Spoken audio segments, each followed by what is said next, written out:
Salam alaikum. Aujourd'hui, on va voir le féminin. Alors, il faut savoir qu'en arabe, les mots, la plupart des mots sont masculins. Donc, le féminin, il intervient que quand on remarque certains comportements en termes de forme ou en termes au niveau de la nature du mot, si on peut dire. Donc, de la même manière qu'en français, on a donc le masculin et le féminin. Et la première intuition qu'il faut se dire, c'est que il y a des mots qui sont naturellement féminins et des mots qui sont naturellement masculins. Exemple, un prénom de femme, ça sera naturellement féminin. Tout ce qui est relatif à la femme de manière générale, ça sera féminin.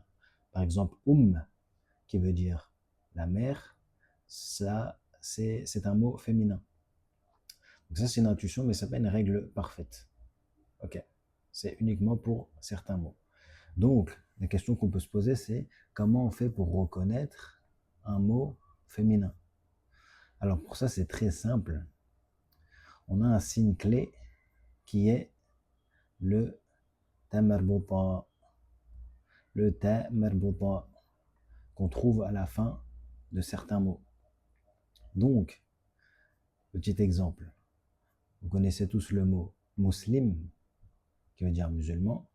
Eh bien, si à ce mot vous ajoutez, vous retrouvez du moins un ta marbuta à la fin, on le passe directement, il devient directement féminin. Donc muslima, on sait que c'est la musulmane.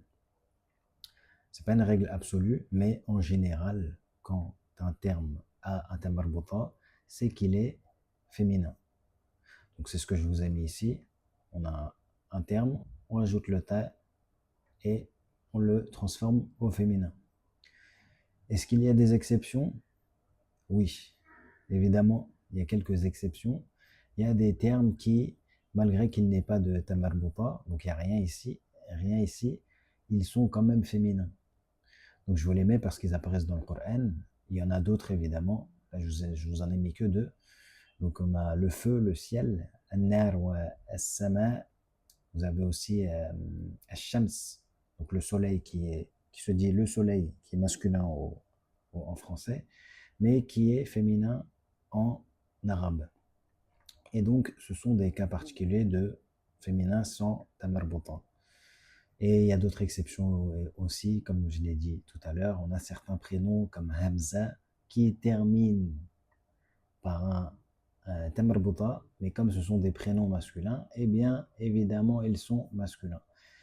Encore une fois, ce ne sont que des exceptions, mais si on résume la règle, dans la plupart des cas, si vous retrouvez un tamarbuta, c'est féminin.